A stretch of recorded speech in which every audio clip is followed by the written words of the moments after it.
2 days after the shooting, people in that town started noticing something they had never seen before. Federal SUVs, not passing through, not stopping for gas, staying. They were parked outside the sheriff's office before sunrise while deputies stood in silence behind the glass, pretending to work. Nobody laughed that morning. Nobody leaned back in their chairs. And nobody seemed willing to say Sheriff Clayton Rourke's name out loud anymore, because 48 hours earlier, at a quiet gas station just off the highway, the most powerful man in that county had made a decision in less than 2 seconds. A decision he was still trying to justify, even after witnesses started changing their stories. Even after rumors spread that the man he shot was Army, not enlisted, not retired. Army command. The sheriff told everyone the same thing. The man reached for something. He feared for his life. That was the official version. But official versions have a way of collapsing when too many people hear the same calm voice before the gunshot, especially when that voice belonged to a black Army lieutenant colonel who had spent most of his adult life inside systems built on discipline, restraint, and chain of command. And especially when the Pentagon starts calling before local investigators even finish writing the report, by the second night, the town was no longer asking whether the shooting had been justified. They were asking a different question now. Who exactly had Sheriff Rourke shot at that gas station? And why were federal agents locking the town down over it? In every small town, there is always one man people learn not to question. Not because the law says he is always right, but because life becomes easier when everyone pretends he is. In Calhoun Ridge, that man was Sheriff Clayton Rourke. He had worn the badge for almost 22 years, long enough for people to stop seeing the badge as something issued by the county and start seeing it as something that belonged to him personally. At the diner, men lowered their voices when he walked in. At the courthouse, clerks smiled before he reached the counter. At the high school football field, parents moved aside without being asked. Rourke did not have to threaten people often. That was part of his power. He had the kind of authority that settled into the walls, the kind that no longer needed to announce itself because everyone had already adjusted their behavior around it. He knew which families had money. He knew whose sons had records. He knew which judges owed him favors. He knew which deputies would laugh when he laughed, and which ones would go quiet when he wanted them quiet. People called him old school. They said it like a compliment. They said he could read trouble before trouble opened its mouth. But what they were really saying was simpler. They trusted his instincts, and after enough years of being trusted, Sheriff Rourke stopped checking whether those instincts were still clean. He did not think of himself as racist. Men like Rourke rarely do. He would have said he judged people by behavior, by body language, by whether something felt off, but somehow, the things that felt off to him always seemed to wear the same face. A black man driving a nice vehicle after dark, a calm voice that did not sound frightened enough, military posture mistaken for arrogance, confidence mistaken for defiance. Rourke had built an entire career on calling those feelings experience, and almost no one around him had ever made him pay for being wrong. That night, the town was quiet, in the way small towns become quiet after 10 o'clock. Not peaceful, just emptied. The kind of quiet where gas station lights look too bright and every stranger becomes noticeable. A silver SUV rolled off the highway and pulled beside Pump 4. The driver stepped out slowly. Tall, black, 42 years old, close-cropped hair, tired shoulders, polished boots that had seen more airports, military entrances, and government buildings than city sidewalks. His name was Marcus Hale, Lieutenant-Colonel Marcus Hale, United States Army. He did not look around like a man searching for trouble. He looked around like a man trained to understand his surroundings before stepping fully into them. There is a difference. But prejudice has a talent for making discipline look suspicious. Marcus had been on the road for hours. His dress jacket rested neatly in the back seat. His credentials were inside the vehicle, where he always kept them while traveling. No one at that gas station knew who he was. No one needed to the cashier behind the glass. He was just another tired traveler. But to Sheriff Clayton Rourke, who noticed the SUV while turning out of the diner parking lot across the road, Marcus Hale became suspicious before he became human. Out-of-state plates, expensive vehicle, blackmail, late hour, still posture, no hurry. Rourke slowed the cruiser without realizing it. Beside him, Deputy Eli Navarro looked up from his phone. Navarro was younger by almost 30 years. Former Marine. Quiet. The kind of deputy who still believed the badge was something you had to earn again every morning. He saw the SUV. Then he saw the sheriff watching it. That was when the air inside the cruiser changed. Not dramatically, but enough. Rue Gargon-Style. And in Calhoun Ridge, when Sheriff Rourke went still, people learned to wait for what he had already decided. Marcus finished pumping gas and checked his phone. One message from Dana: drive safe. Call me when you're close. He looked at it for a second longer than necessary before typing back. Almost there. That was all. Dana Hale understood the economy of his words. She knew the difference between tired and troubled. She knew he would keep driving long after exhaustion because men like Marcus treated fatigue as inconvenience, not permission to lose focus. Before placing the phone back into the console, Marcus glanced toward the road. The cruiser was there, watching. Marcus did not react. That was one of the first things Sheriff Rourke misread. A guilty man might have panicked. An innocent man might have looked confused. Marcus simply noticed the cruiser and continued what he was doing. To Rourke, that calmness felt wrong. To Marcus, it was survival. He had spent enough years in uniform to understand how quickly simple encounters could become dangerous when ego entered the room wearing authority. So he slowed everything down.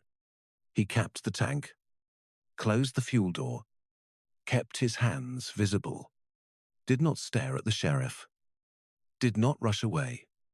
Across the road, Rourke's jaw shifted. Navarro noticed, probably just passing through. Navarro said quietly, "Not an argument, just a small offering of reason before the night chose a direction." Rourke did not look at him. Maybe. But in Rourke's mouth, maybe did not mean uncertainty. It meant suspicion pretending to sound fair. Marcus stepped inside the gas station. The bell above the door gave a tired little sound. He bought water, black coffee, and a pack of gum. The cashier gave him the automatic politeness reserved for late-night travelers. Marcus nodded, paid, and thanked him. His voice was low, controlled, the kind of voice that carried authority without trying to prove it. Outside, Rourke pulled into the lot, slowly, deliberately, not behind the SUV, beside it, a position casual enough to deny and intentional enough to control. Marcus came out holding the coffee in one hand and the water bottle in the other. He immediately saw the sheriff standing near his vehicle, saw Navarro behind him, saw the angle of Rourke's posture, not procedural, territorial. Marcus stopped before getting too close. That was the first quiet collision between them. Marcus was trying to create space. Rourke read it as hesitation. Marcus was trying to avoid escalation. Rourke read it as calculation. Evening. Marcus said, calm, respectful, measured. Sheriff Rourke looked him over slowly. Not like a public servant greeting a citizen. Like a man inspecting an explanation he had already decided not to believe. Long way from home. Rourke said. Marcus did not correct him immediately. I'm passing through. Passing through from where there it was. Not a question asked for safety. A question asked for position. Marcus set the water bottle carefully on the roof of the SUV. Official travel. Rourke's eyes narrowed slightly.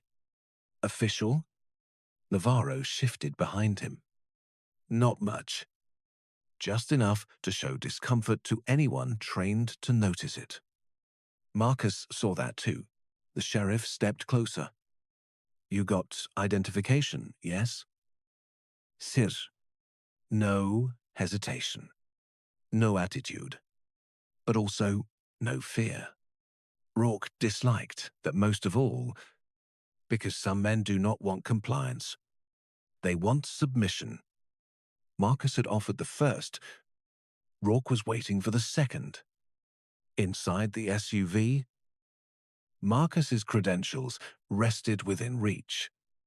Everything needed to make the stop shorter and safer. But by then, something else had already entered the parking lot. An audience, the cashier watching through the window, the pickup truck near Pump 2, the deputy behind him, a town that had spent years believing Sheriff Clayton Rourke could recognize danger before anyone else. Marcus lowered his coffee onto the roof beside the water bottle. Then he said the words that should have changed the entire direction of the night. Sheriff, I'm Lieutenant Colonel Marcus Hale. United States Army. My identification is in the vehicle. I'm going to retrieve it slowly. For half a second, even the gas station seemed to hold its breath. Because sometimes the truth enters a room quietly, and everything depends on whether power is humble enough to hear it. Sheriff Rourke heard the words. He just did not accept them. That was the first real fracture in the night. Not confusion. Rejection. Because somewhere inside Clayton Rourke's mind, the image standing in front of him did not match the authority being claimed. And once a man becomes emotionally committed to his assumptions, the truth can start sounding like disrespect. Army Lieutenant Colonel. Rourke repeated, testing it. Marcus nodded once. Yes.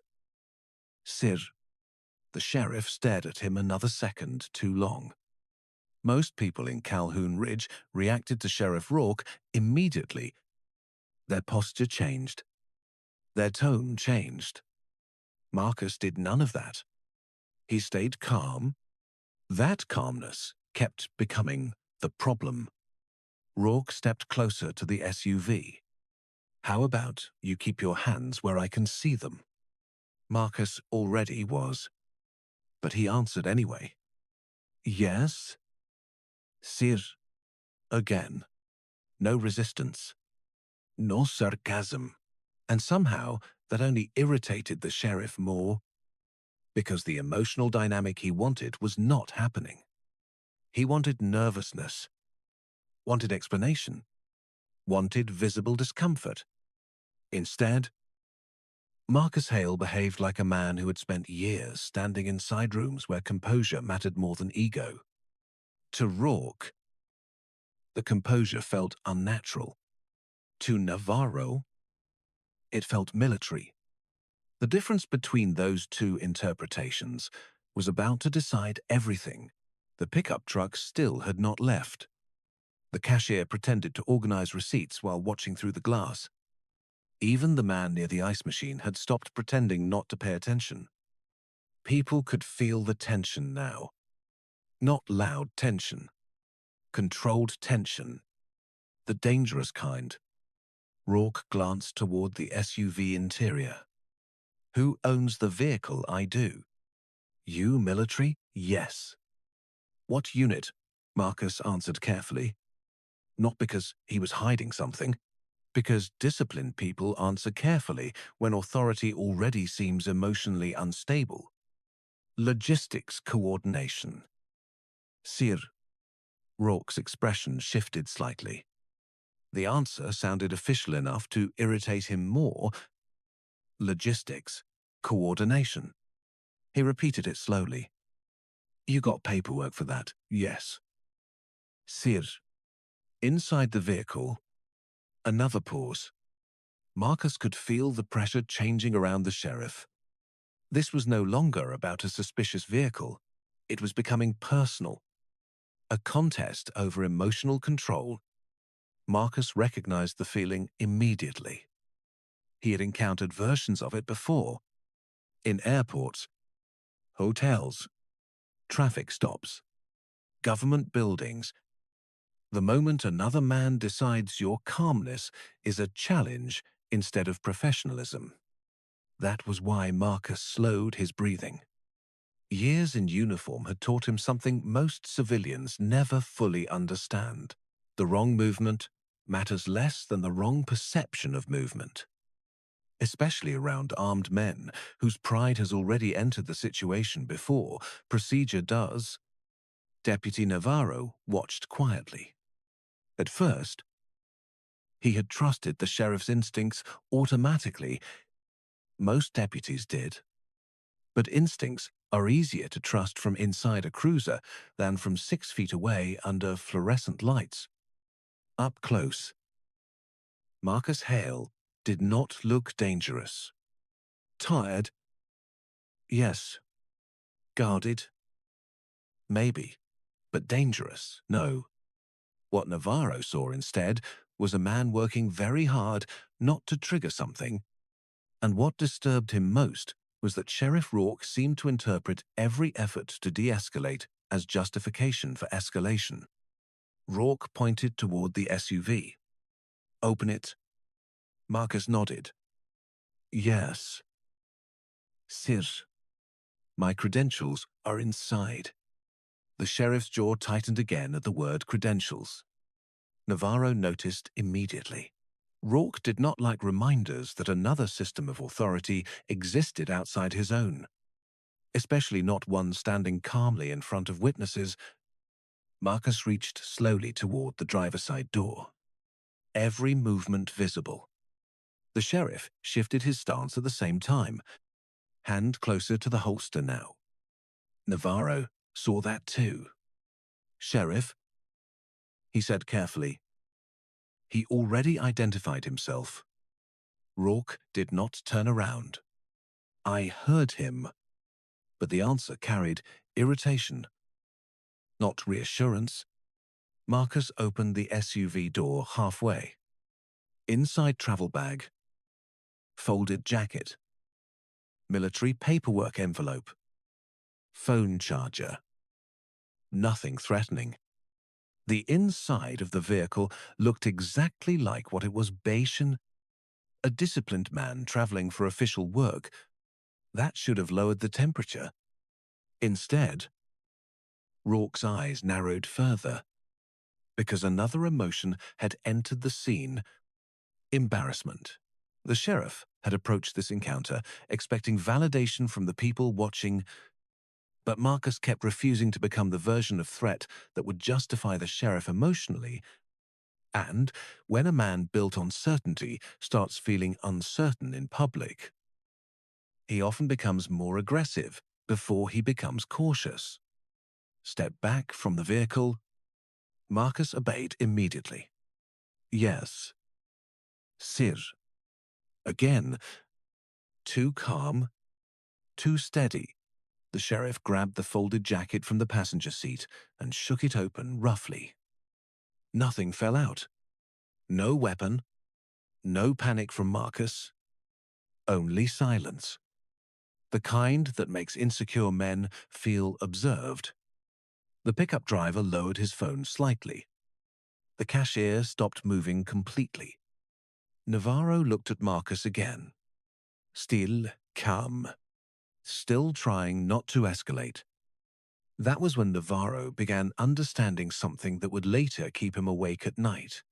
Marcus Hale was not behaving like a man hiding danger. He was behaving like a man trying to survive someone else's. Rourke tossed the jacket back into the vehicle harder than necessary. "You military guys always travel armed," Marcus answered truthfully. "Not tonight." Another wrong answer. Not factually wrong. Emotionally wrong. Because Rourke heard confidence instead of cooperation. He heard professionalism instead of submission. And the more Marcus remained composed, the more the sheriff seemed determined to prove that composure false. The air in the lot had changed completely now. Nobody watching believed this was a routine stop anymore. It had become something more uncomfortable, a public pressure test. And Sheriff Rourke had already committed himself emotionally to winning it. Marcus saw it too. That was why his next words came even slower. "Sheriff, my military ID is inside the center console. I'm going to reach for it carefully." A normal officer would have welcomed clarity by then. Rourke reacted like he had just been challenged. "Don't tell me how to do my job." The sentence landed harder than the volume behind it because it revealed the truth underneath the stop. This was no longer about safety. It was about authority protecting its pride. Marcus lowered his eyes, briefly. Not submissively. Strategically. There are moments when experienced people recognize danger before violence appears. Marcus recognized it now. He could feel the emotional instability growing inside the sheriff. The irrational need to reclaim dominance. The dangerous sensitivity to embarrassment. The crowd. The deputy. The silence. Everything was feeding it. Navarro took one small step forward. Not enough to interfere. Just enough to prepare himself emotionally if things went bad. And for the first time that night, Marcus noticed fear on someone else's face. Not fear of him. Fear of the sheriff. Marcus looked toward the center console again. Then back at Rourke. "I'm reaching slowly." Those were the last fully calm words spoken before the night broke apart. Marcus Hale moved exactly the way he said he would. Slowly. Carefully. No sudden motion. His left hand remained visible, while his right moved toward the center console by inches, not speed. Deputy Navarro watched closely. Years earlier, in the Marines, he had sat through enough escalation training to recognize the difference between reaching and lunging. This was not lunging. Marcus was practically narrating the movement with his body, but Sheriff Rourke was no longer reacting to movement. He was reacting to emotion, and emotion had already outrun judgment. "Stop reaching." The sheriff's voice cracked louder this time. Not controlled authority anymore. Something sharper. Marcus immediately froze. "My ID is inside the console." "Sheriff?" "Step away from the vehicle." Marcus did not argue. He started pulling his hand back slowly. That should have ended it. Instead, it made the moment worse, because now Rourke looked trapped between two realities. One reality said the man in front of him was complying. The other said if he backed down now, everyone watching would see he had escalated the situation for nothing. And for certain men, public embarrassment feels more dangerous than making a mistake. The parking lot had gone completely silent. The pickup truck engine still idled softly. The cashier stood frozen behind the register.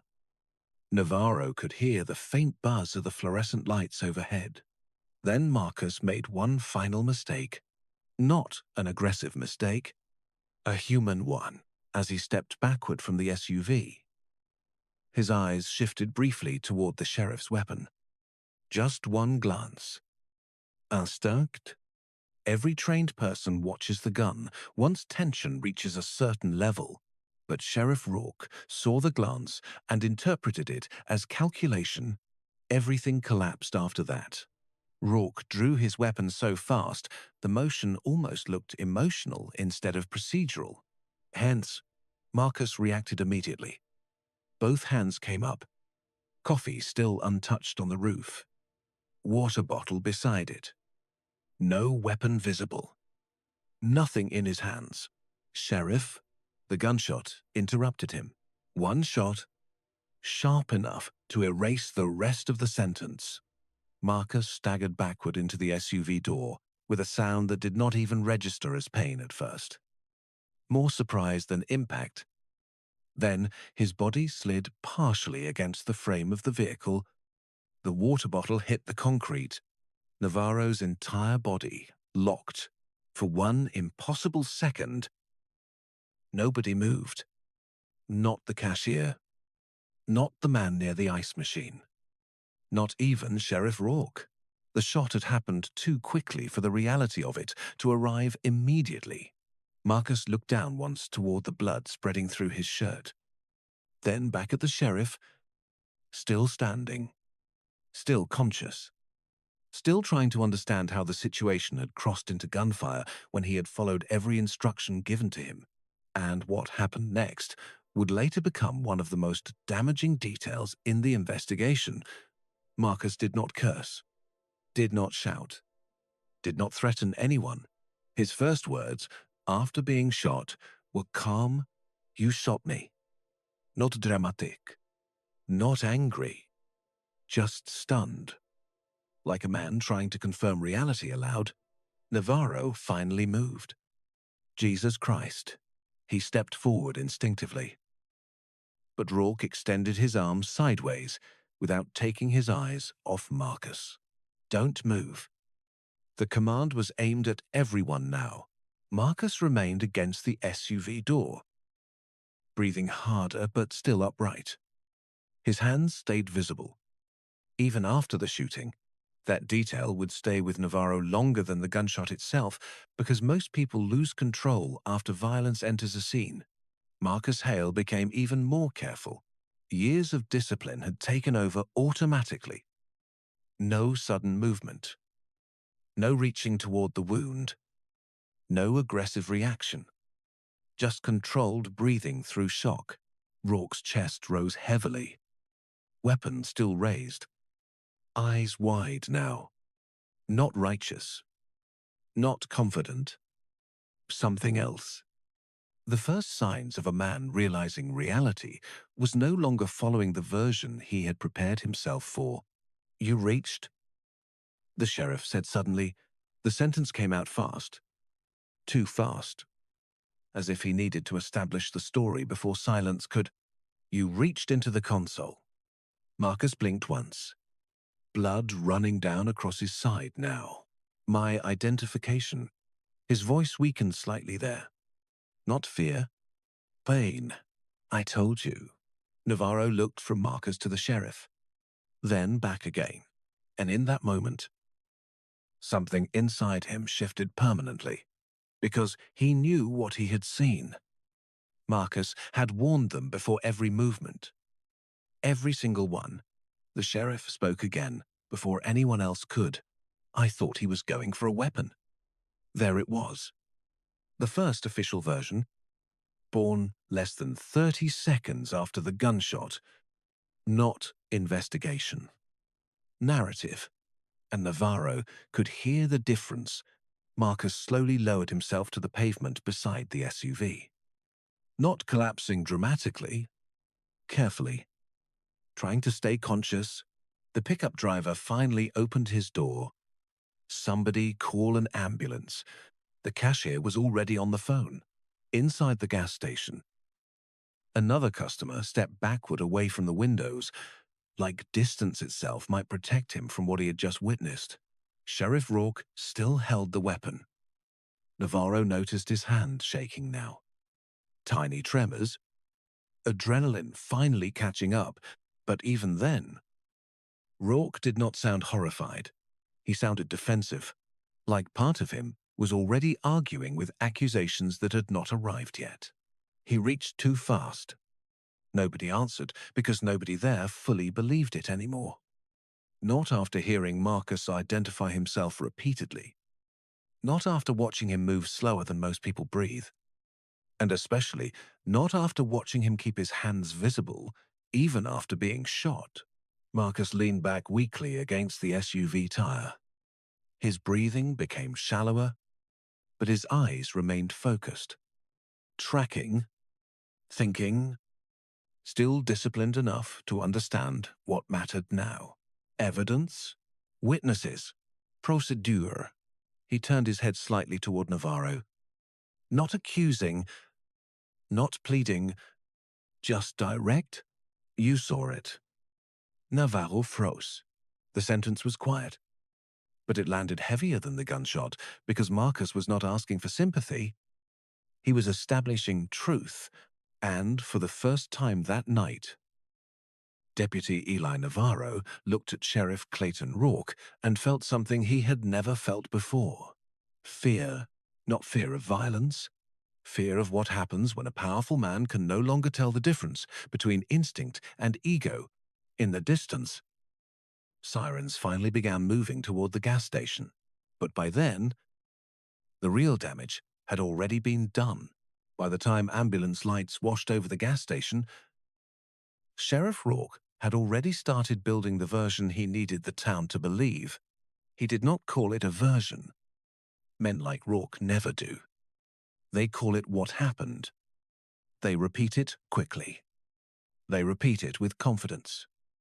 They repeat it before anyone else has enough air in their lungs to challenge it. He reached into the console. That was the first sentence. Then came the second. I believed he had a weapon. By the third time he said it, his voice had steadied. Not because he was calmer, because the story was becoming useful. Deputy Navarro stood beside the cruiser while paramedics worked around Marcus Hale on the pavement. He watched gloved hands cut open fabric. Watched a medic ask Marcus to keep breathing. Watched Marcus answer in short, disciplined fragments. Still trying to remain present inside his own pain. Name, rank, where he was hit. Whether he could feel his legs, even injured. Marcus sounded like a man giving a report. That bothered Navarro more than panic would have. Panic would have made the moment easier to categorize. This was worse.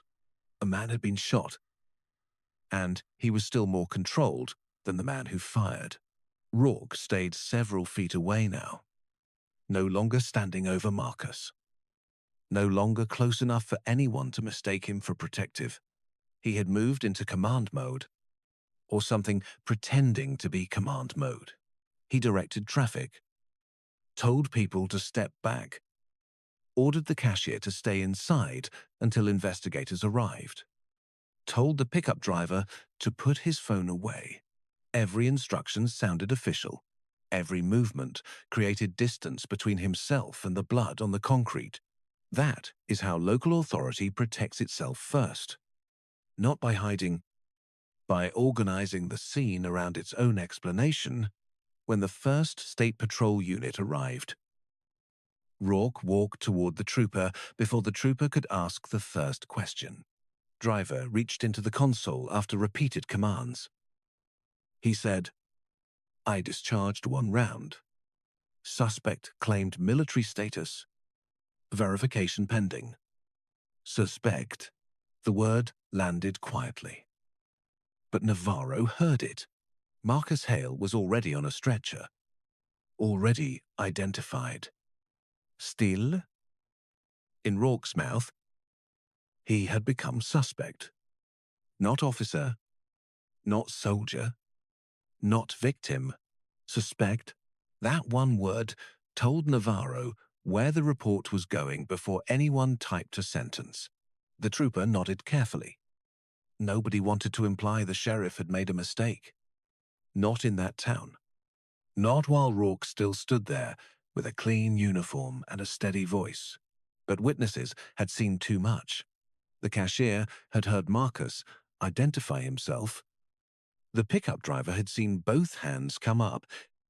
The man near the ice machine had recorded enough to know the sheriff's voice changed before Marcus moved. None of them said much at first. That was the power Rourke still had. Even after the gunshot, people measured their words around him. Fear does not always look like trembling.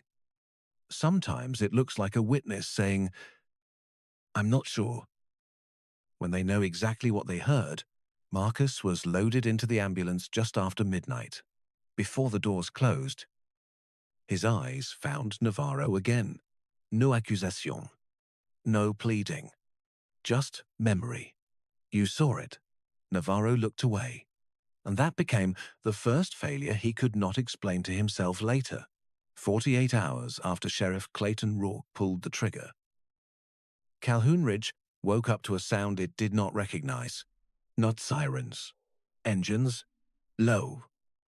Steady engines moving through town before sunrise. One black SUV came first, then another, then two more behind it. They did not speed.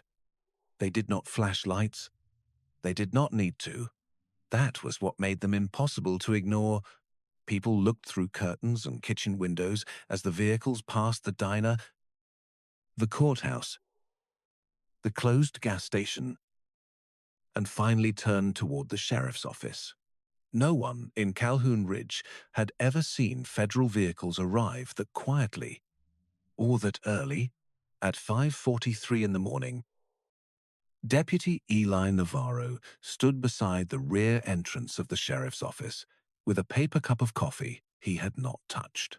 He had slept maybe 2 hours in 2 days. Every time he tried, the same image returned. Marcus Hale on the pavement, hands visible.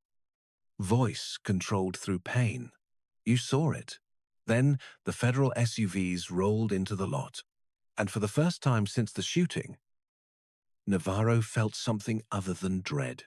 Not relief, but the beginning of consequence. The first woman out of the lead SUV wore a dark coat over a plain suit. Non visible drama. No urgency for cameras. No performance for the town. She looked at the building once. Then at the taped-off evidence vehicle parked behind the station.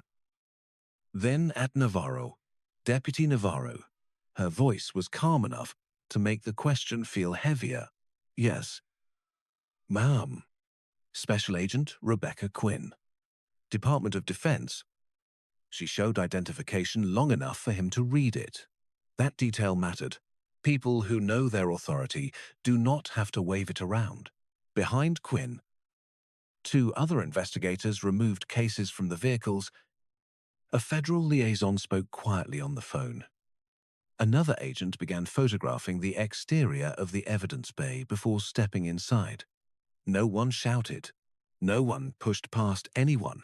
No one behaved like they had come to conquer the town.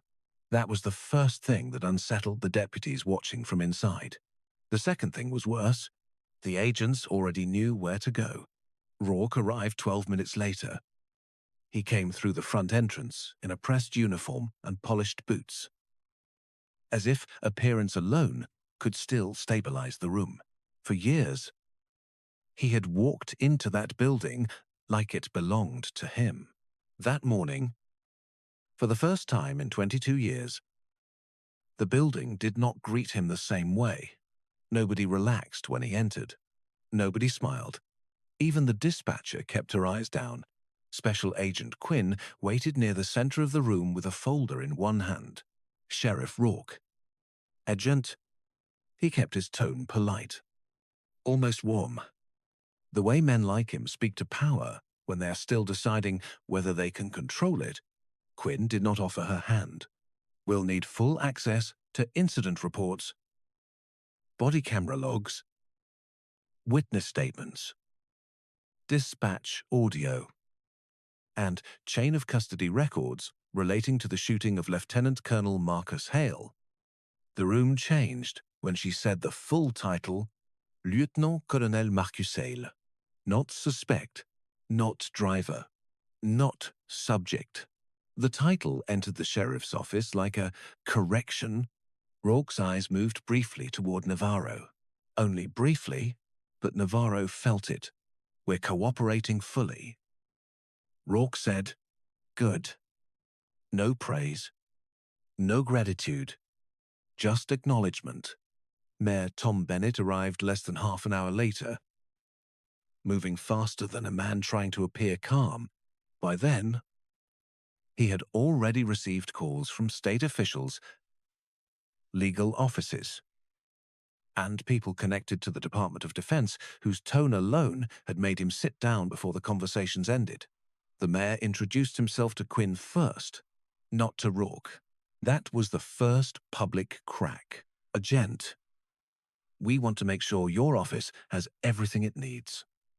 Your office. Not our sheriff, not Clay, not we stand behind him. The language of distance had already begun. Quinn remained calm. "We'll need all records preserved immediately. No internal editing, no informal review before transfer." The mayor nodded too quickly. Of course, Rourke's jaw tightened, because now the systems were involved. Los audio, evidence, the parts of the night that did not care about reputation.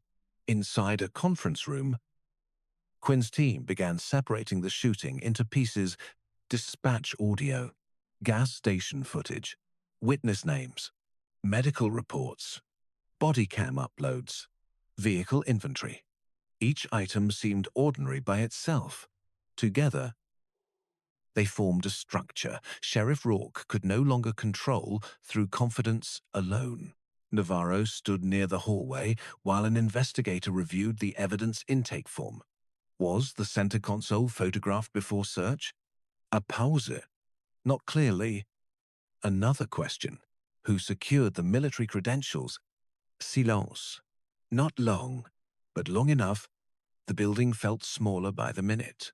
At the hospital, Dana Hale sat beside Marcus in a private recovery room while military representatives updated her on the investigation. Marcus was alive, stable, but still under observation. The Department of Defense had formally opened an inquiry because of his active duty status and the circumstances surrounding the shooting. Dana listened quietly. No collapse, no dramatic reaction. When one officer said, "We understand this is difficult," Dana looked at him for a moment. Then she answered softly. Difficult was waiting outside surgery. This part is familiar. Neither officer spoke immediately, because there are statements too controlled to comfort. Dana already understood the pattern. She knew how quickly systems tried to soften violence once paperwork began. That was why she had already asked about evidence, about witness preservation, about whether Marcus's identification had been documented properly, not because grief had failed to reach her, because grief carries no authority inside a report. Across town, federal investigators entered the gas station. The owner unlocked the door with shaking hands. Inside, the fluorescent lights hummed over coffee machines, lottery tickets, and the quiet aftermath of something the building still seemed unable to process. One technician removed the surveillance hard drive, another photographed the counter, another marked lines of sight near pump 4, where Marcus stood, where Rourke stood, where Navarro had seen enough. The physical space remembered what people later tried to soften. By late morning, rumors spread through town faster than official statements. At the diner, the first version had been simple. Clay did what he had to do. By noon, the language changed. Maybe there's more to it. I heard the guy was Army. They say the Pentagon got involved. No one knew exactly who they meant by they, but fear had already entered the conversation.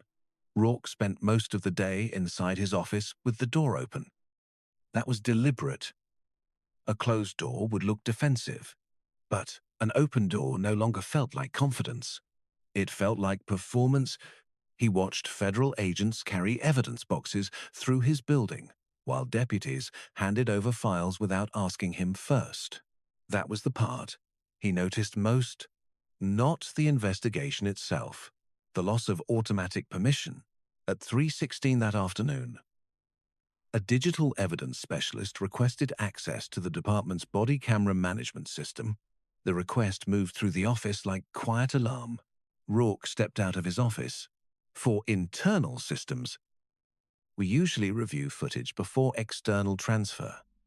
Quinn looked up from the table. Not in this matter.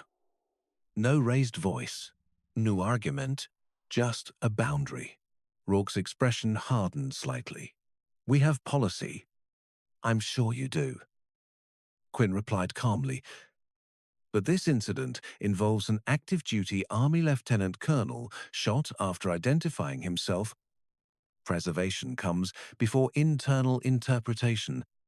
Nobody moved. Nobody needed to. The room understood exactly what had happened. Rourke had tried to place the shooting back inside local authority. Quinn had removed it, cleanly, publicly, without giving him enough emotion to fight against. That was the new power in the building. Not louder than his, colder, more precise. The bodycam administrator logged into the system under supervision. Several partial uploads appeared on screen, tagged automatically by timestamp and cruiser ID. Then the specialist paused over one file.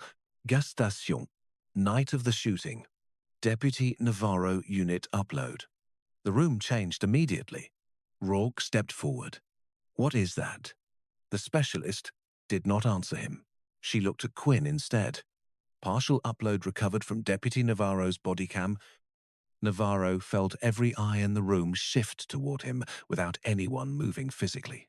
His own camera, his own angle, the one he barely remembered after the shooting became blood. Silence.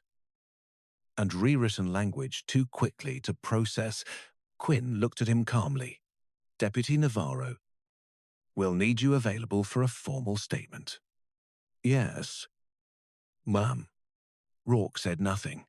That silence frightened Navarro more than anger would have, because anger would have meant the sheriff still believed he controlled the room. Silence, more calculation. The footage was not played immediately, but the damage had already happened. For 2 days, Sheriff Rourke had lived inside one sentence. He reached. Now another sentence had entered the building. Partial upload. And unlike witnesses, unlike deputies, unlike mayors, unlike a town trained to protect him, a file did not owe Clayton Rourke loyalty. The first crack in Calhoun Ridge did not come from the federal agents. It came from the witnesses. Not all at once. Not publicly. Not bravely. Just slowly. A cashier admitting Marcus never sounded aggressive. A pickup driver telling his wife both hands were visible before the shot. An older resident quietly saying the sheriff looked angry before he looked afraid. Small-town loyalty can survive rumor. It struggles when too many people remember the same detail. And the detail spreading through Calhoun Ridge was simple. Marcus Hale warned the sheriff before every movement. At the diner. Conversations became careful. Nobody said Clay did right with the same certainty anymore. They said we should wait for the investigation. These things get complicated. Maybe there's more to it. Sometimes people stop defending something long before they admit they doubt it. Rourke still had supporters. Men who had known him for decades. Families who trusted him. Business owners who believed criticism of the sheriff threatened the entire town. But even among them, the tone had shifted. This was no longer loyalty. It was defense. And defense keeps checking the door. At the hospital, Dana sat beside Marcus while machines kept steady rhythm around the room. Marcus looked smaller beneath the sheets. Not weak, just human in a way authority rarely allows disciplined men to appear. His voice remained rough, from pain. Did they get my ID? Dana closed her eyes briefly. Not because the question surprised her, because it didn't, even after being shot. Marcus was thinking about procedure, evidence, proof. They're preserving everything now. She answered. Marcus understood the word now, the delay inside it. Dana looked at him carefully. You did exactly what you always tell the boys to do. Marcus stayed quiet. You stayed calm. You kept your hands visible. You told him what you were reaching for. Marcus stared at the ceiling. Dana's voice softened. You taught them how to survive encounters like this. A pause. It still didn't save you. The room fell quiet again. Not dramatic silence. Just the kind that settles when two people already understand the truth too well. Across town, Quinn's team conducted formal witness interviews inside the county administration building. The questions remained simple. What did you hear? Did he identify himself? Did he announce the movement? Did you see a weapon?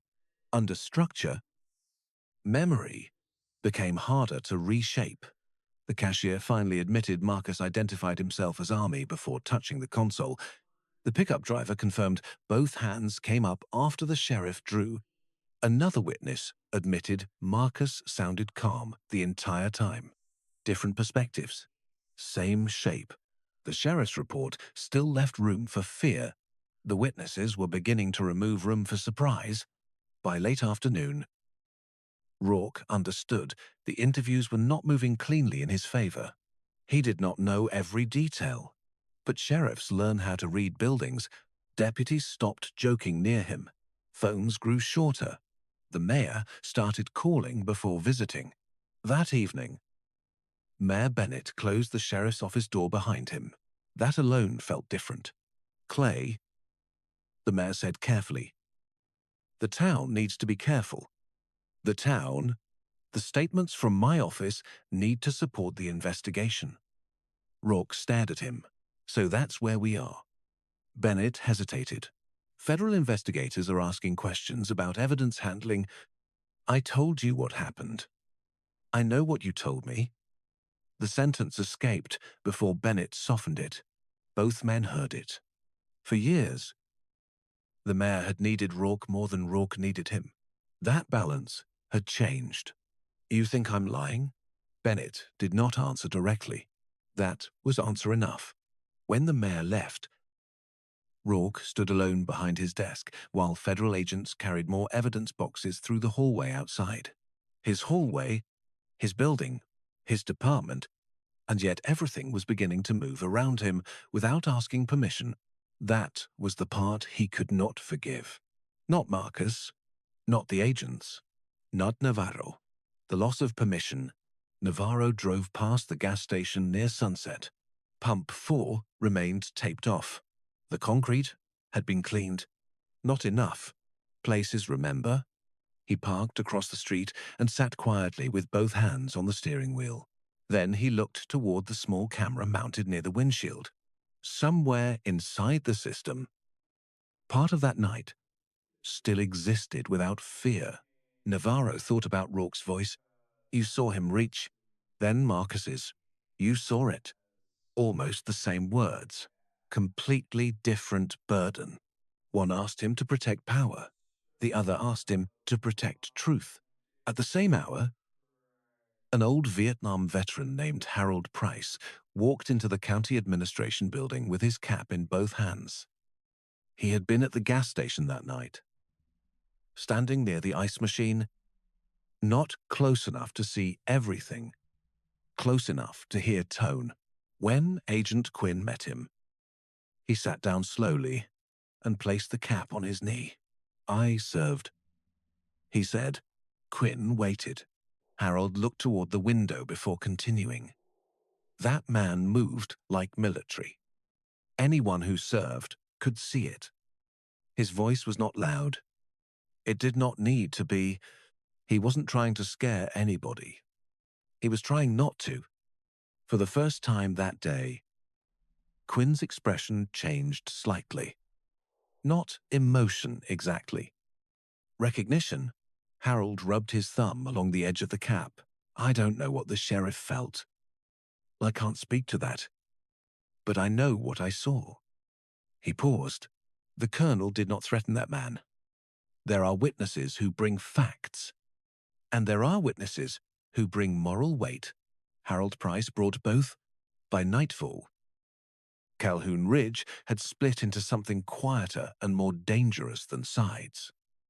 There were no marches, no dramatic confrontations in the street. Just people who had defended the sheriff yesterday, choosing not to say anything today. Deputies avoided his eyes. The mayor revised his language. Witnesses discovered that memory becomes heavier when someone finally asks for it properly. And inside the sheriff's office, Clayton Rourke began to understand that the town had not turned against him.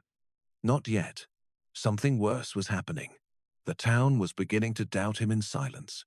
The file did not begin with the gunshot. That was what made it worse. If the partial upload had started only at the moment of violence, people could have argued about fear. They could have talked about fractions of seconds. They could have hidden inside uncertainty. But the file began earlier, not much earlier, enough, in a small review room inside the sheriff's office. Special Agent Quinn stood behind a digital evidence specialist, while the recovered bodycam footage loaded onto the monitor. The image was not clean. It came from Deputy Navarro's position, slightly behind, and to the side, the cruiser lights washed parts of the frame in red and blue.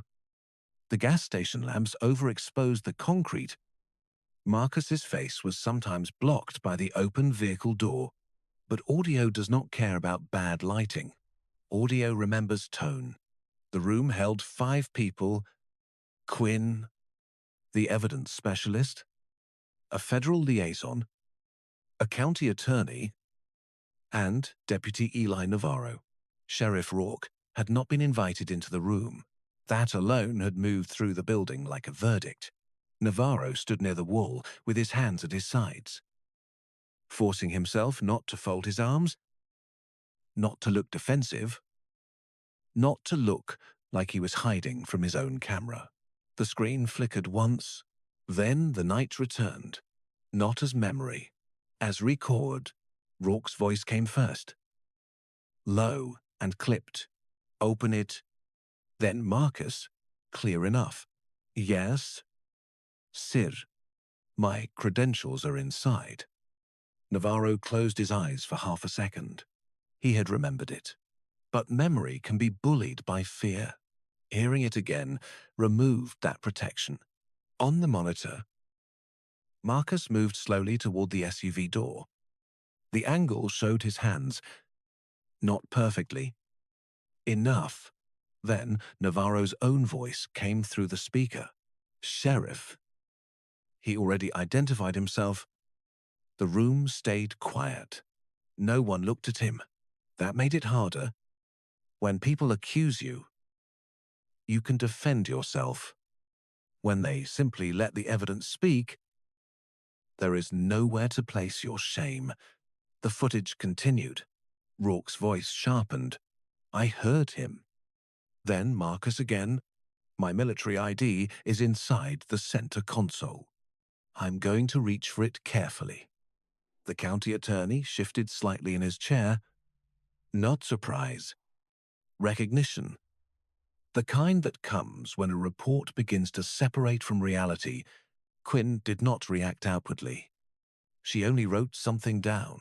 That was her power. No outras. No speech. Just documentation. Then came the final seconds. Marcus said, I'm reaching slowly. Rourke said, stop reaching. Marcus froze.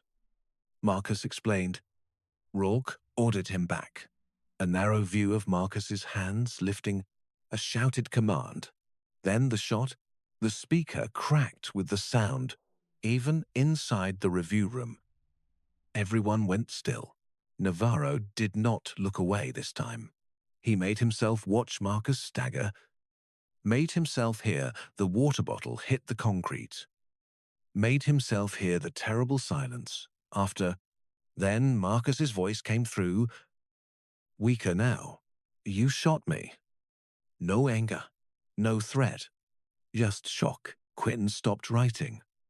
For the first time, her pen paused above the page. Not long, but long enough for Navarro to understand that even professionals have moments when restraint has to hold something back. The file continued another 23 seconds. Rourke's voice came through, faster than before. You reached into the console. Marcus answered. My identification. I told you. Then came the part Navarro had been avoiding for 2 days. Rourke again. I thought he was going for a weapon. The sentence sounded different on recording, in memory. Navarro had heard it as panic. On the file, it sounded like construction, a sentence being built for the future. The evidence specialist stopped the playback. No one spoke immediately. The monitor held on a frozen blur of police lights. Marcus's SUV. And the edge of Navarro's own shoulder, Quinn finally looked at him. Deputy Navarro. She said, Before we take your formal statement, I want you to understand something. Her voice remained calm. That made every word heavier. You are not being asked to interpret Sheriff Rourke's intentions. You are being asked to describe what you saw and heard. Navarro nodded. His throat tightened. Yes? Ma'am? What did Lieutenant Colonel Hale do before reaching toward the console? Navarro looked at the frozen image. He told us what he was reaching for. What was that? His military ID? Did he announce the movement? Yes. Did he comply when ordered to stop? Navarro swallowed. Yes. Quinn did not soften. Did you observe a weapon in his hands before Sheriff Rourke fired? Navarro rubbed at the edge of his wedding ring under the table. A small movement, barely visible, but it was the only place his body could put the pressure. No? The word came out almost too quietly, but it came out, and once spoken, it changed the room. Not because Quinn reacted, because Navarro did. A man can carry truth silently and still imagine he has not chosen a side, but spoken truth lands somewhere, and in that room, Deputy Eli Navarro felt the first part of himself detach from Sheriff Clayton Rourke, not dramatically, no heroic declaration, just one word, no. Outside the review room, the sheriff's office had gone unnaturally quiet. People pretended not to know a file was being played, pretended not to notice Rourke standing in his office doorway, watching the closed room like a man waiting outside his own future. He had asked twice whether he could sit in on the review. Both times, the answer had been procedural, not at this stage. That phrase irritated him more than refusal would have. Refusal invited confrontation. Procedure denied him an opponent. Rourke returned to his desk but did not sit. Through the glass, he could see the hallway. Deputies moved through it carefully now, not deferential, careful, like he had become a loaded object in the room. He recognized the change and hated it for years. People had been careful around him because he held power. Now they were careful because power was leaving him, and nobody knew what shape he would take without it. The door to the review room opened 20 minutes later. Navarro stepped out first. His face gave nothing away. That was what alarmed Rourke, A guilty deputy looks nervous. A loyal deputy looks angry. Navarro looked empty. Rourke waited until the federal liaison turned toward the evidence office. Then he moved into the hallway. Ellie? Navarro stopped. The whole office seemed to lower its breathing. Rourke kept his voice low. What did they ask you? Navarro looked at him. For 2 days? He had looked around the sheriff more than at him. Now he looked directly. They asked what I saw. Rourke's mouth tightened. And what did you say? Navarro did not answer immediately. That was answer enough.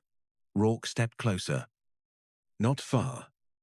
Just enough to remind him of the old distance between them. I hope you remembered how fast it happened. Navarro's eyes flicked toward the closed review room. Then back. I remembered all of it. A small sentence. No accusation inside it. No open rebellion. But everyone who heard it understood the relationship had changed. Rourke stared at him for another second, waiting for the younger deputy to look down. Navarro did not. That was the first time Sheriff Clayton Rourke lost a confrontation in his own hallway without raising his voice. The news did not reach the town immediately. But consequences rarely need headlines at first. They travel through behavior. By late afternoon, deputies who used to gather near Rourke's office found reasons to stay in dispatch. The mayor's assistant called to reschedule a meeting that had once been automatic. The county attorney stopped using the phrase officer-involved shooting and began saying the Hale matter. Language kept moving away from the sheriff 1 inch at a time. And inside those inches, Rourke felt the beginning of isolation. At the hospital, Dana received a carefully worded update from the military liaison. There was evidence confirming parts of Marcus's account. Not all details could be shared. The review was ongoing. Dana listened with one hand resting lightly on the chair beside Marcus's bed. Marcus was awake but quiet. His face showed pain, but not surprise. That was the part that hurt. He had not expected fairness. Only proof. When the liaison left, Dana turned toward him. They heard you. Marcus looked at her. For a moment, the sentence did not seem to register. Then he understood. Not healed, not vindicated, not safe, but heard. His eyes closed slowly. There are injustices so familiar that even proof does not feel like victory. It only feels like breathing after being held underwater. Dana did not say anything else. She did not need to.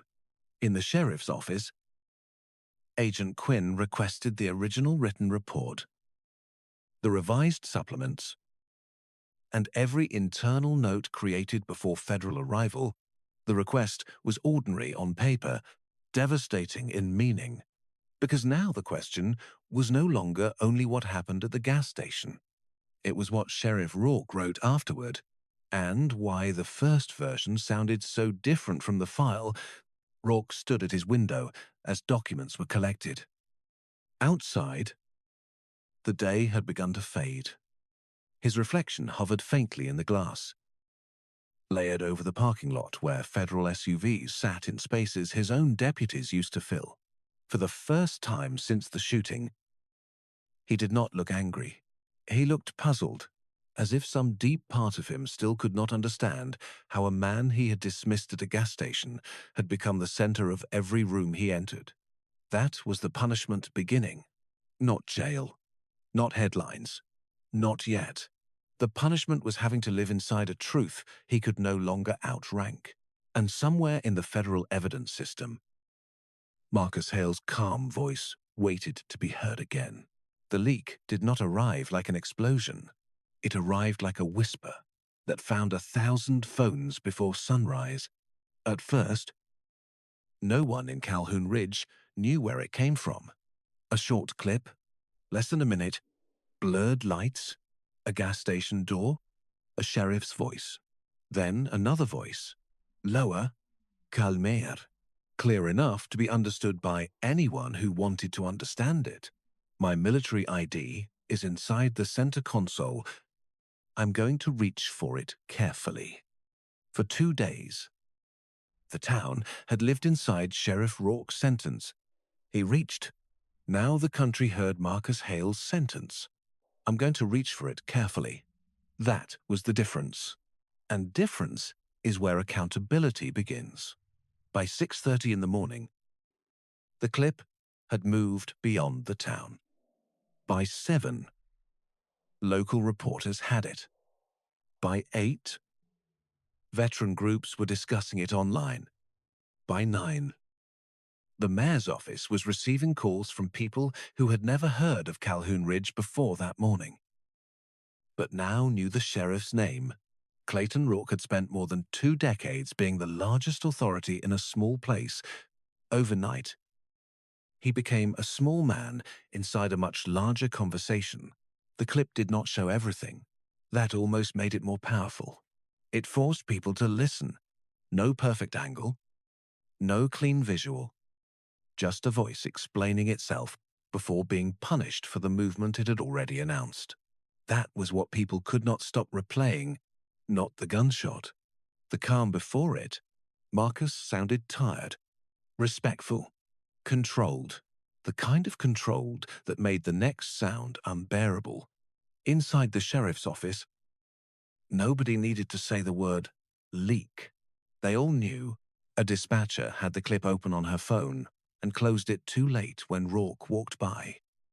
A deputy pretended not to have heard it playing from the break room. Someone in records cried quietly in the bathroom. Not because she knew Marcus Hale personally, but because she had typed too many official sentences in her life to misunderstand what had happened to this one. Rourke walked through the hallway and felt something colder than anger. Recognition. People were no longer waiting for federal investigators to tell them what to think. They had heard enough. Not legally enough. Emotionally enough. And for a man like Rourke, emotional public judgment was more frightening than any formal notice. Formal notices came with lawyers. Public judgment came with silence. At 10:15, Mayor Bennett held a press statement on the front steps of Town Hall. He did not invite Rourke to stand beside him. That single absence said more than the prepared remarks. 2 days earlier, Bennett had called the shooting a standard administrative matter. Now he stood behind a microphone with pale eyes and careful language. The town of Calhoun Ridge supports a full, independent review into the shooting of Lieutenant Colonel Marcus Hale. We are cooperating with state and federal authorities. Our priority is transparency, public trust, and respect for due process. Due proces, transparency, public trust. All the words politicians reach for when loyalty has become too expensive. Reporters asked whether he still had confidence in Sheriff Rourke. Bennett looked down at his notes. Only for a second, but on camera, 1 second can confess more than a paragraph. My confidence is in the investigative process. That was the answer. And it was not an answer. Inside his office, Rourke watched the statement on a muted television. He did not need sound. He could read abandonment without it. The mayor's mouth moved. Reporters leaned forward. The town seal hung behind him like a witness. Rourke picked up the remote and turned the screen off. The room became quiet enough for him to hear his own breathing. For years, he had watched other men become problems for institutions. Criminals, drunks, careless deputies, politicians who misjudged scandal. He had always known how to stand slightly away from them when the heat came. Now people were doing that to him. Not dramatically, professionally. That was the humiliation. By noon, the federal team formally took a second statement from Navarro. This time, there was no hesitation left in his face, only exhaustion. He sat across from Quinn with his hands folded on the table and described the stop without trying to protect the shape of Rourke's report. He did not dramatize. That made it stronger. He said Marcus identified himself. He said Marcus announced his movement. He said Marcus complied when told to stop. He said he did not see a weapon. He said the sheriff's report did not reflect the full sequence as he remembered it. Each sentence cost him, not because the truth was complicated, because the system around it had been. Quinn listened without praise. She did not call him brave. She did not rescue him from shame. That was important. Navarro was not a hero for finally saying what he saw. He was a witness arriving late to his own conscience. When the statement ended, Quinn closed the folder. "Thank you." "Deputy." Navarro nodded, but did not move immediately. After a moment, he asked, "Is Lieutenant Colonel Hale awake?" Quinn studied him. "Yes." Navarro looked down at the table. He did not ask to see him. He had not earned that. Not yet. At the hospital, Marcus heard about the leak from Dana. She did not show him the clip right away. Not until he asked. Then she held the phone where he could see it, without moving too much. The video played softly in the room. His own voice came through the speaker. "My military ID is inside the center console." He watched, without expression, but Dana saw his hand tighten against the blanket. Then came the shot. She lowered the phone before the clip finished. Marcus stared ahead. For a long time, he said nothing. A person might think proof would feel like relief. Sometimes it does. Sometimes it feels like being forced to stand beside your own humiliation while strangers decide what your pain means. Dana understood that before anyone explained it. She put the phone face down. "They heard you," she said again. Marcus closed his eyes. This should not be what it takes. Dana's face did not change. No, that was all. No speech. No moraleson. Just the unbearable agreement of two people who had spent years understanding a danger many others only recognized after it became visible enough to spread. At the diner, the television played the clip every few minutes. The regulars watched once, then again. Then nobody wanted to look directly at the screen. But nobody asked to change the channel. That was how shame entered the room. A man who had defended Rourke 2 days earlier stared into his coffee and said, "He did say it." No one answered. That was the thing. Not opinion. Not politics. Not outside agitation. He did say it. A woman near the counter whispered that maybe the sheriff had been scared. The waitress, who had known Rourke since childhood, wiped the same spot on the counter 3 times and said, "Maybe." But he heard him. The sentence settled over the diner. A small moral correction. Not enough to heal anything. Enough to make old certainty impossible. The leak changed more than public opinion. It changed the internal gravity of the town. After that, every room Sheriff Rourke entered felt slightly rearranged around him. Inside the sheriff's office, the building still functioned, just differently. Conversations stopped when Rourke came near. Deputies no longer lingered by his door. Nobody challenged him openly. That almost made it worse. Special Agent Quinn arrived at his office doorway just before closing. She did not enter. "Sheriff Rourke, your counsel has been notified. We will need an additional statement regarding the discrepancies between your initial report and the recovered audio." Discrepancies. The word was polite enough to be lethal. Rourke stood slowly. "My report reflected the threat I perceived." Quinn did not blink. "We'll document that. No argument, no accusation. Just the promise that his explanation would now have to survive beside the recording. That was worse than being called a liar. A liar can fight a label. A man caught beside evidence has to explain the distance between himself and the truth. After Quinn left, Rourke remained standing. Through the hallway glass, he saw Navarro at his desk. The younger deputy did not look away this time. He did not glare, did not smirk, did not challenge. He simply looked at him with the exhausted calm of someone who had finally stopped helping him carry the lie. That was the moment Rourke understood. The leak had not only exposed the shooting, it had rearranged every relationship around him. The mayor had moved away. The deputies had moved away. The town had moved away. Even silence had moved away. And once silence stops protecting a powerful man, the collapse becomes visible. That night, Calhoun Ridge watched the clip in living rooms, barbershops, church offices, patrol cars, and motel rooms. Some watched in anger, some in shame. Some still searched for a way to defend the sheriff without sounding like they had not heard what everyone else heard. But the old version was gone. No matter how many times Rourke said he feared for his life. Another voice now lived underneath the sentence. Steady, careful, impossible to erase. I'm going to reach for it carefully.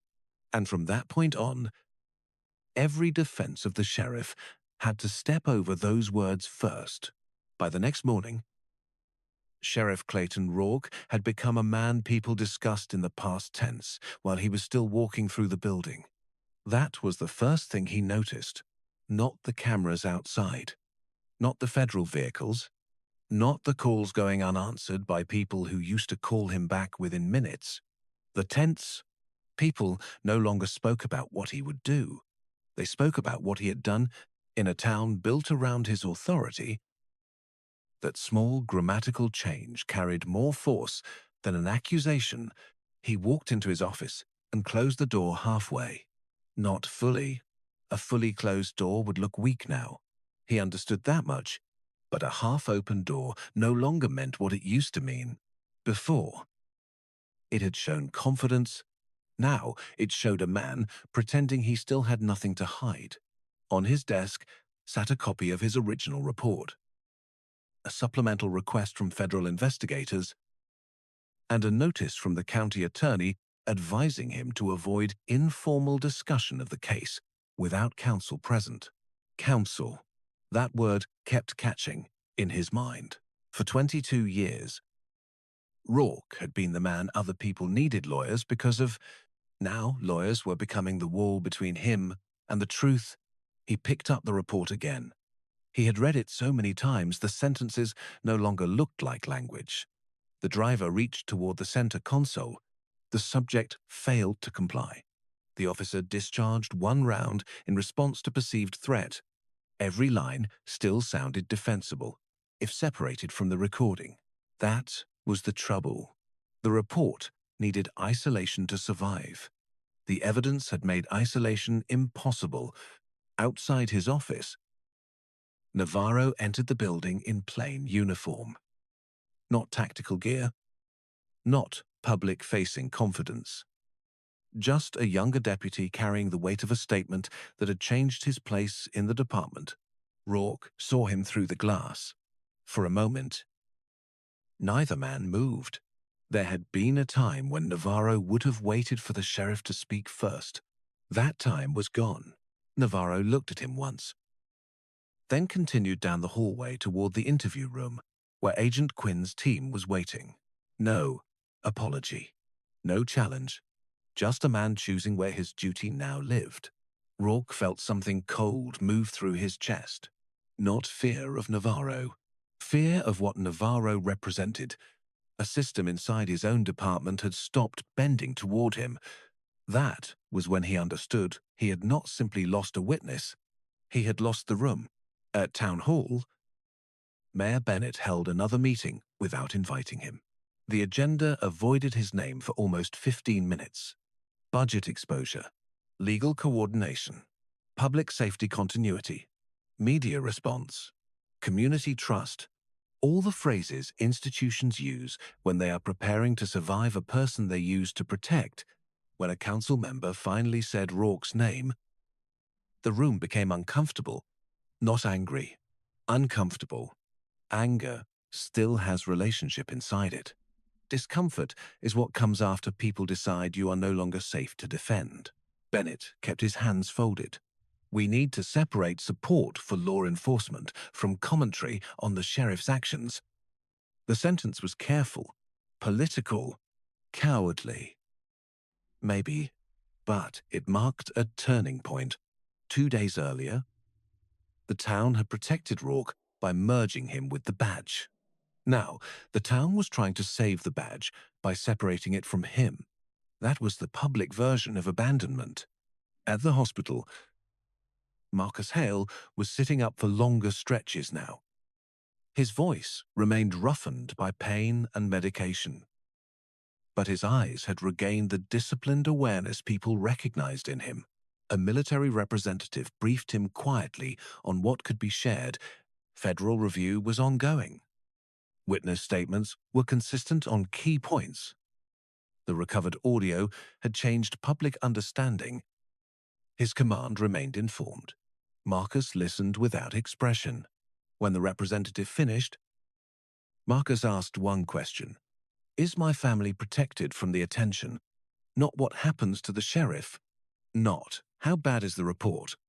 His first concern was whether the story now surrounding him would reach the people he had spent his life trying to shield. Dana looked at him from the chair beside the bed. There was no surprise on her face, only exhaustion. Because she knew him, Marcus Hale did not need the world to admire his composure. He needed his sons to survive long enough not to need it so early. The representative assured him that privacy measures were being coordinated. Marcus nodded once, then looked toward the window. Outside, somewhere beyond the hospital walls, strangers were saying his name with outrage. Sympathy. Politics. Judgment. Projection. But inside the room, he was still a husband trying to breathe through pain. Still a father thinking about what his children would hear. Still a soldier whose discipline had been mistaken for danger. That was the quiet cruelty at the center of it. The public had discovered his dignity after he was wounded. The people who loved him had known it before. Back at the sheriff's office, Special Agent Quinn entered Rourke's office with the county attorney present. No dramatic entrance. No raised voices. Just procedure arriving in human form. Rourke stood behind his desk. He did not offer coffee. Nobody sat comfortably. Quinn placed a folder on the desk. We need to address the discrepancy between your initial report and the recovered audio. There it was again. Discrepancy. A word clean enough to pass through legal rooms, sharp enough to cut a career open. Rourke looked at the folder, but did not touch it. My report reflected what I perceived in the moment. Quinn nodded, as if she had expected the sentence. Your report states Lieutenant Colonel Hale failed to comply. He reached into the console. After announcing he was going to retrieve military identification, Rourke's jaw moved slightly. He still reached. Quinn's eyes stayed on him. After you asked for identification, silence. The kind built from facts placed in the correct order. For a moment, Rourke looked older. Not sorry. Not broken. Older, as if years of being believed had kept something alive in him that evidence was now starving. He looked at my weapon. Rourke said. The county attorney shifted, but said nothing. Quinn waited. Rourke repeated it. Quieter. He looked at my weapon. There was something almost desperate in the line now. Not because it justified the shooting. Because it was one of the last details he could still hold. Quinn wrote it down. That was all. She did not argue. She did not soothe him. She preserved the sentence the same way her team had preserved the recording. And somehow that made Rourke feel smaller than contradiction would have. Because argument treats a man like an equal opponent, Documentation treats him like a case. Outside, Navarro completed his formal statement. When he stepped into the hallway, an older deputy named Willis was waiting near the vending machine. Willis had served under Rourke for almost 15 years. He had defended him at the diner. He had told 2 reporters. The sheriff deserved respect. Now he looked at Navarro with tired eyes and said nothing for several seconds. Then he gave a small nod. Not approval, not forgiveness. Recognition. Navarro nodded back. That was how the department began to turn, not with speeches, with men who had avoided truth no longer punishing the one who said it. The shift reached Rourke before anyone told him. By afternoon, his calendar changed. Meetings were postponed. Access was limited. The county attorney instructed staff not to route case-related calls directly to him. Administrative review became more than a phrase. His badge still hung on his chest, but its authority no longer traveled ahead of him. That is a strange humiliation for a man like Rourke, to still possess the symbol and feel the power drain out of it. He walked past the wall of department photographs near the main entrance. There he was. Again and again. Parades. Storm cleanups. School safety events. County fairs. Community breakfasts. All those frozen versions of him still smiling from inside frames. A life arranged to prove he had been necessary. But necessary men can still be wrong. Necessary men can still be arrogant. Necessary men can still mistake prejudice for instinct, and then ask a town to call it fear. Near the bottom of the wall was a recent photograph of the full department. Rourke stood in the center. Navarro stood 2 places to his left. The younger deputy's face looked serious even then. Rourke stared at it longer than he meant to. For the first time, he wondered what Navarro had seen in him before the shooting. Not that night. Before, how long had the younger man been measuring silence? How long had other people been obeying him while quietly hoping never to become the person on the wrong side of his certainty? That thought came close to remorse. But not close enough. Rourke pushed it away. Men like him often mistake self-pity for reflection. He was not yet thinking about Marcus Hale as a person. He was thinking about the life Marcus Hale had disrupted by refusing to become the threat Rourke needed him to be. That was the final ugliness of his collapse, even exposed. Part of him still wanted the victim to carry the blame, but the world around him would no longer help. That evening, Calhoun Ridge held no rally, no grand confrontation, no cleansing speech under courthouse lights. Real communities rarely heal that neatly. Instead, the town changed in quieter ways. A church removed Sheriff Rourke's name from the list of guest speakers for its public safety dinner. A local business took down a framed campaign photo near the register. The diner owner kept the television on the news even when regulars complained. The gas station reopened with pump 4 still blocked off. Small decisions, small distances, 1,000 quiet refusals to keep pretending nothing had happened. And every one of them found its way back to Rourke, not directly, through absence, through calls not returned, through smiles that ended too quickly, through people who still said sheriff but no longer meant protector. At the hospital, Marcus asked Dana for a moment alone. She understood. When she stepped into the hallway, he sat with the room dimmed and listened to the machines keeping time beside him. He did not look victorious. There was nothing victorious about surviving a wound that should never have existed. But there was a kind of stillness in him that had not been there the day before. Not peace, recognition. Now the truth existed somewhere outside memory. That mattered, not enough, but it mattered. He closed his eyes and breathed carefully through the pain. In the sheriff's office, Rourke sat alone beneath the photographs of his public life and finally played the leaked clip on his own phone. Until then, he had avoided hearing it directly from the world's perspective.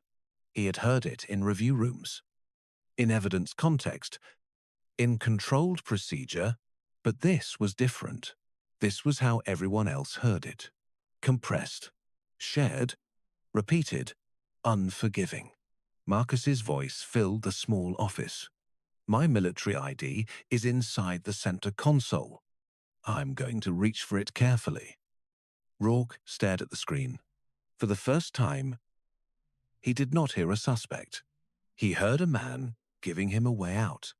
A clean one, a professional one, a way to end the encounter without humiliation, without blood, without federal agents in his building, without deputies avoiding his eyes, without the town whispering about him in the past tense. The way out had been there, spoken clearly. He had rejected it because accepting it would have required him to be humble in front of people he expected to impress. That realization did not redeem him. It only cornered him. The gunshot sounded through the phone speaker. Rourke flinched, not because the sound surprised him, because this time he had no story ready fast enough to protect himself from it. He turned the phone off. The office returned to silence. Outside his door, the department continued without asking for him. And for the first time in 22 years, Sheriff Clayton Rourke understood what it felt like to be inside a room where his version of the truth no longer mattered most.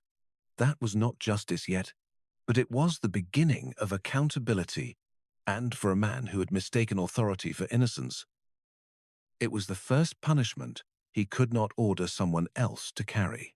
A week earlier, Sheriff Clayton Rourke had been the kind of man people stepped aside for without thinking.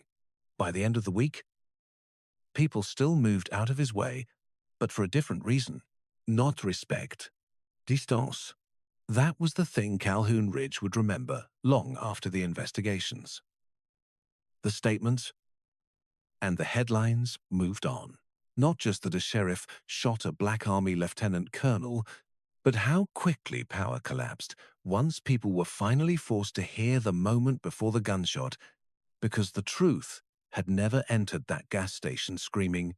It entered calmly, clearly, respectfully, and Sheriff Rourke heard it. He simply decided his instincts mattered more. That was the tragedy at the center of everything. Marcus Hale did everything the country tells disciplined black men to do around authority. He stayed calm. He announced his movements. He kept his hands visible. He identified himself.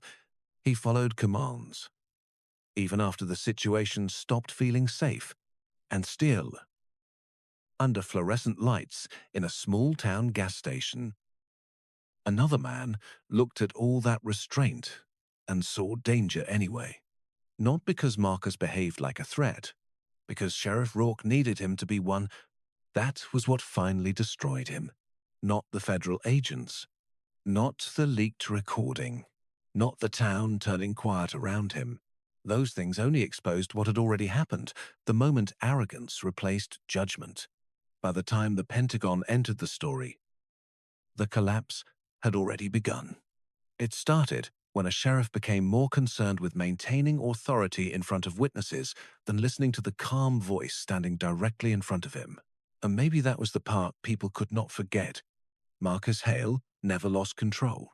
Not before the shooting, not during it, not even after. The most emotionally disciplined man in that parking lot was the man bleeding on the pavement. That truth stayed inside the town longer than any investigation ever could. Long after the cameras left, people still drove past Pump 4 a little slower. Deputies still remembered the silence inside the sheriff's office after the recording surfaced. And somewhere in Calhoun Ridge, Sheriff Clayton Rourke had to live with a reality no badge could shield him from anymore. The man he misjudged had shown more restraint after being shot than he had shown while holding power. For some mistakes, that becomes the punishment. Not prison, not headlines. Recognition. The moment a man finally understands that the collapse started long before the trigger, it started the second he looked at calm professionalism and decided it was something to dominate instead of respect.